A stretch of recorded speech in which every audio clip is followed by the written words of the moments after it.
Donc là, Viviane, le but c'est de faire la recette du wok.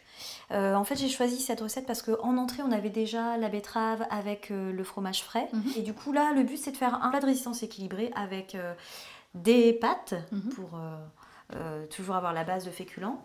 Mais aussi, il y a une portion de légumes cuits, une portion aussi de VPO, viande, poisson, œuf. Mais là, on a choisi des crevettes par rapport à ce que tu avais dans ton réfrigérateur. D'accord. Si on mange les pâtes toutes seules, eh ben, elles vont être assimilées trop rapidement. Alors que si on les associe avec des légumes et un peu de viande, là on a vraiment une diversité qui fait que l'estomac il va être plus de temps à digérer et donc ça va passer plus lentement dans le sang.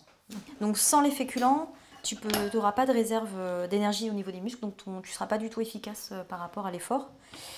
Mais c'est vrai que du coup, nous, moi quand je rencontre des sportifs, ce que je leur dis tout de suite, c'est pas non plus la seule chose qu'il faut avoir dans une alimentation.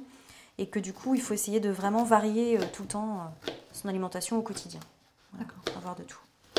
Et là, en fait, par rapport à la courgette, en fait, je l'épluche qu'à moitié.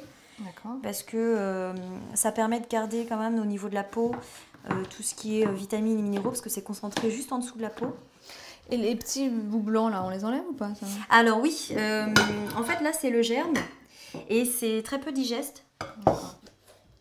On va le faire revenir en fait après dans de l'huile d'olive.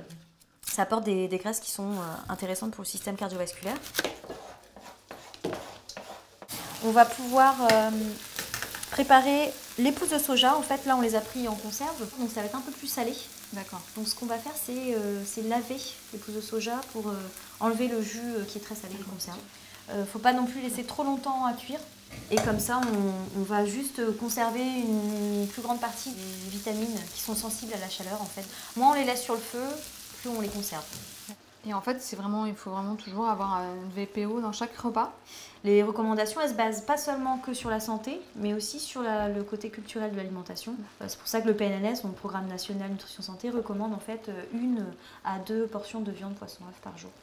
Donc même si le lait de coco c'est gras comme la crème fraîche, c'est pas interdit. Ça donne quand même du goût à la préparation. Puis là on a le petit goût exotique du lait de coco. Est-ce que c'est assez?